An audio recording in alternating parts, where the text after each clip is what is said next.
Inspiração das Escrituras. Toda a Escritura, diz Paulo, é inspirada por Deus. A palavra grega traduzida como inspiração por Deus significa literalmente insuflada por Deus. Deus insuflou a verdade na mente dos homens.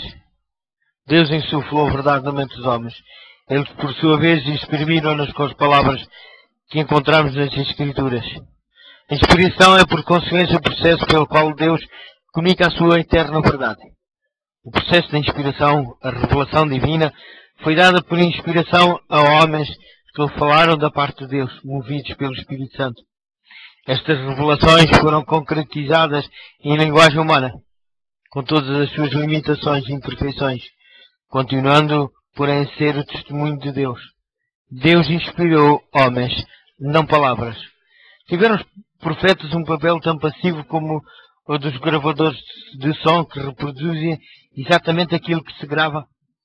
Houve ocasiões em que os escritores receberam a ordem de utilizarem as palavras exatas ditadas por Deus, mas na maioria dos casos Deus ordenou-lhes que descrevessem da melhor maneira que pudessem o que tinham visto e ouvido. Nesses casos, os escritores usavam a sua própria linguagem e o seu estilo pessoal. Paulo observou que os espíritos dos profetas estão sujeitos aos profetas. A inspiração genuína não anula a individualidade, a razão, a integridade ou personalidade do profeta. Até certo ponto, a relação entre Moisés e Arão ilustra aquilo que existe entre o Espírito Santo e o escritor. Deus disse a Moisés: eis que te tenho posto por Deus sobre Faraó, e Arão, teu irmão, será o teu profeta. Moisés informou Arão acerca das mensagens de Deus. E, por sua vez, Arão comunicou-as a Faraó, utilizando o seu próprio estilo e vocabulário. Do mesmo modo, os escritores bíblicos exprimiram as ordens, pensamentos e ideias de Deus, utilizando o seu próprio estilo de linguagem. É por Deus comunicar deste modo que o vocabulário dos diferentes livros da Bíblia é variado e reflete o grau de instrução e a cultura dos escritores. A Bíblia não é maneira de pensar e exprimir-se de Deus. Os homens dirão, muitas vezes, que tal expressão não é própria de Deus. Ele, porém, não se pôs à prova na Bíblia, em palavras, em lógica, em retórica. Os escritores da Bíblia foram os instrumentos de Deus, não a sua pena.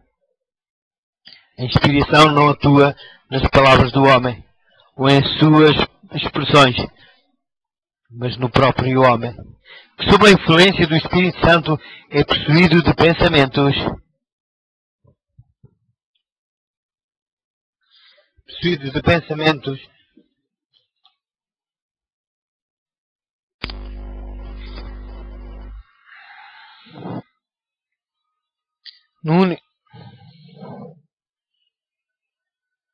perceba do cunho da individualidade, a mente divina como a da sua vontade. É combinado com a mente e a vontade humana. Assim, as declarações do homem são a palavra de Deus. No único caso se vê em que Deus falou e escreveu as palavras exatas, os 10 mandamentos. Eles são de redação divina, não humana. E mesmo assim tiveram de ser expressos dentro dos limites da linguagem humana. A Bíblia, pois, a verdade divina, expressa em linguagem humana. Imagine-se o que seria explicar física quântica a um bebê. O problema de Deus é semelhante quando tenta comunicar as verdades divinas à humanidade, limitada e pecadora. São as nossas limitações o que Ele pode comunicar, que restringem o que Ele pode comunicar-nos.